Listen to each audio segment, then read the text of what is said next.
فستیڤاڵی فیلمی کوردی مۆسکۆ دیارە بێگومان کوردان لە تەواوی جیهان و لە تەواوی دنیایە توانیویانە کە جێپەنجەیان هەبێت و هەندێک کاتیشەیە بە خۆشحاڵیەوە دەرفەت دەبێت جگەلەوەی کە لە نێو کوردستانی گەورەیە بتوانێت کە لە نێو فستیڤاڵە گەورە گرنگە جیهانیەکانی جارێکی تر فیلمە کوردیەکان و هونەرمەندانی کورد بەشدار ببنەوە.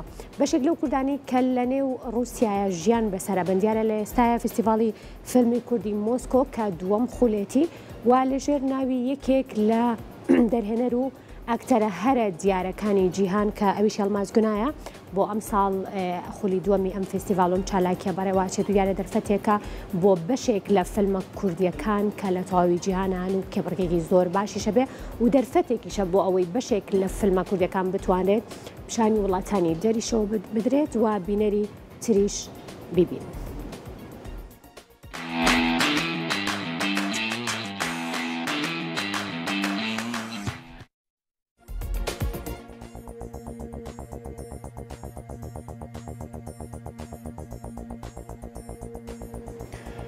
دووەمین خۆلی فستیڤاڵی فیلمی کوردی مۆسکۆ بە نمایشی بەرەمی سینەماکارانی هەشت وڵاتی جیهان لە شارەکانی مۆسکۆ، سان پێترزبورگ لە وڵاتی فیدراسیۆنی رووسیا بەڕێوەچوون.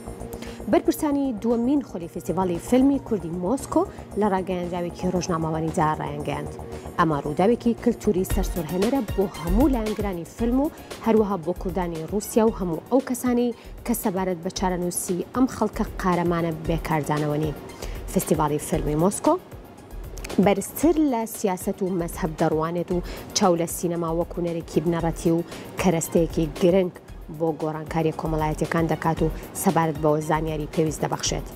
بەرهەمەکانی ئامادەبوو لە فستیڤاڵەکە پێشکەش بە چارەنووس، مێژوو، خەباتی سەخت و بەرخودانی کوردەکان کراوە و بە زمانی سەرەکی و بەژێرنووسی ڕووسی پیشان دەدرێن. هۆگران لەگەڵ کللتور و زمانی نەتەوەی خەڵکی باستان و هەروەها مێژوو دابوونەریتەکانی سەدان ساڵە و خەباتەکانی ئەوان ئاشنا دەبن. ئەم ساڵ بە 85مین ساڵیادی لەدایکبوونی ئەفسانەی سینەمای کورد یاڵمازگونای دەرهێنەر ناوداری کورد تەرخان کراوە. فیلمی دەستپێکی فستیڤاڵی فیلمی کوردی مۆسکۆی 2022 تایبەتە بە پیشاندانی فیلمی هەرمانی گۆنا واتە ڕێگا دەڕۆد کە لە فستیڤاڵی نێودوڵەتی فیلمی کانی فەڕەنسا لە ساڵی 1982 خەڵاتی گەورە و گرنگی چلە خوورمای زێڕینی ئەم ڕووداوە بە نرخە سینەمایی بەدەستێنا.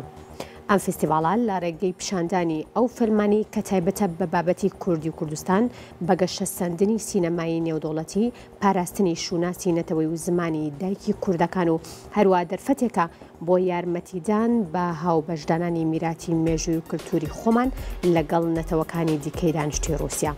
فستیڤاڵی فیلمی کوردی مۆسکۆ لەلایەن وەزارەتی کللتور لە ڕیزبەندی فستیڤاڵە نێودوڵەتەکانی فیلم بەڕێوەچوو لە فیدراسیۆنی رووسیا بۆ ساڵی 2022 جێگایەکی تایبەتیشی بۆ دیاری کراوە.